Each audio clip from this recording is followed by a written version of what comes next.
Good day, everybody. Welcome to today's video. In today's video, we're going to be doing a Falcon steering stabilizer in my 2014 Jeep Wrangler JKU. So we're going to start this video off. Hopefully your install goes a lot smoother than mine. The reason why I had to replace the shock, not only was it worn out, but I had to cut the old one out. So this is very important. You can see right there, I'm putting some anti-seize on the bolt that comes with the kit that gets threaded into your track bar. I had the older style shock, which had it all built into one, and I had to cut it off. And I'm also going to use some Loctite on that locking tab at the back. Now, you really can't get a socket on it because of the length, so I'm just using box end of the wrench to tighten it up. But you can see right here, going back to the clip where I had to cut the old track bar out, and it wasn't fun. It was like 2 hours, and it was very painful. So with the mishap of having to cut out the old track bar in order to use the shock until the new one came in at the stabilizer, I had to drill a hole through the center of it, and it did work. So now I'm just going to remove it from my Jeep. Removing the bolts with a power tool is okay. Don't recommend installing it with a power tool so you don't strip out the threads. Just removing the last bolt, and then I can pull the old steering stabilizer right off. And you can see it's pretty worn out there. It's got a lot of play.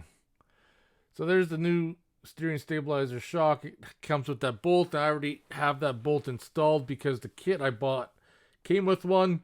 So since I have the TERAFLEX steering, heavy duty steering, I needed the larger clamp, so I had to buy that kit.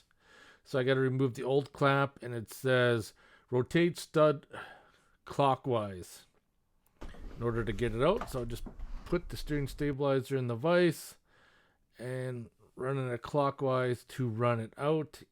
Use a T-handle to finish getting it out. We're set. Taping up the new one so I don't damage it in the vise. Put some blue Loctite on it so it doesn't decide to come loose. That should hold her up. And then I'm going to line her up. Get the old T-handle in there and thread it back into place.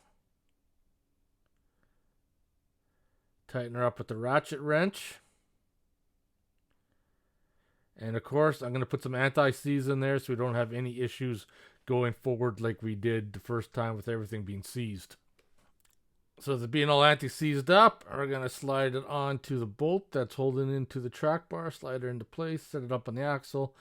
Now, I am installing the same shock, so I just have to put it in the same location. Now, if you were installing this fresh, you'd have to find out the magic point where it needs to be clamped down to the shaft. For me, it's simple. I just use the witness marks to line it up and get it back in. It's just a little bit out right now. And it does take a lot of force to get that steering stabilizer to budge. It takes a lot of force. So I got it pretty close, and I'm not quite happy with it. So I'm just going to give her one good push, and there we go. We're lined up. So now we're going to put the clamp on. Get some bolts in there and get her started. Now remember when I said don't use a power tool to install them? I'm just using a power tool just to not tighten them, but just to get them up there till it's almost snug. And then I use my hand wrench afterwards to do the final set. Now you could torque them down. Instructions do say, I can't remember what the torque settings are, but instructions are very good. Now last thing you have to do is that there is 2 set screws that go in the bottom, and that's what holds it down to the shaft to prevent it from slipping around. So it's very important that you get those in place and then tighten those down so it doesn't shift around on you when you're out driving around, because that wouldn't be a good time. It's a pretty simple install. Shouldn't take you any more than a couple hours. I hope you guys enjoyed the video. If you guys have any questions or comments, post them below. Otherwise, I'll see you guys in the next one. That Falcon shock looks pretty sharp, I tell you. You can see that bottom one on the ground there where I had to drill the hole through it. See you guys later.